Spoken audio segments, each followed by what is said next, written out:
Bonjour, je suis Timothée Drortet et voilà notre point hebdo sur le marché des devises. Les principaux événements la semaine dernière ont été d'une part la reprise du rallye du dollar US par rapport à ses principaux pairs et d'autre part la stabilisation de la livre sterling après la punition de la semaine passée.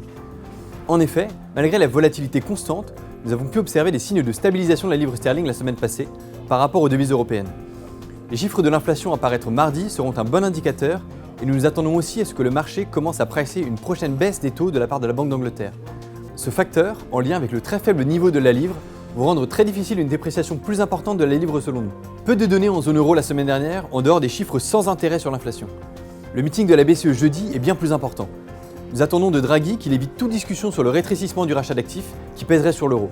A noter aussi la révision de la note du Portugal, le référendum de décembre en Italie et la tentative d'enfin former un gouvernement en Espagne après une année complète. En somme, un mix plutôt pessimiste pour l'euro. Les chiffres de l'inflation apparaissent mardi aux États-Unis, ainsi que le troisième et dernier débat des élections présidentielles mercredi, pourraient prolonger le rallye du dollar. L'inflation pourrait bien surprendre à la hausse, car les attentes des économistes ne reflètent pas complètement les récents prix de l'énergie. Le débat devrait quant à lui marquer le point final de la candidature Trump, qui semble être loin derrière dans les sondages.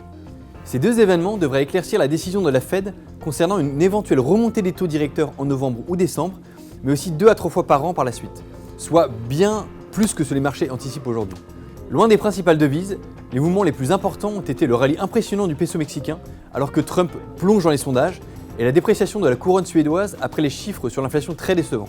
A noter aussi cette semaine le meeting de la Banque centrale du Canada et les chiffres d'emploi en Australie. C'était notre point hebdo sur le marché des devises. Merci de nous avoir suivis. Pour plus d'informations, n'hésitez pas à nous contacter ou à regarder notre site internet www.ebury.fr. À la semaine prochaine.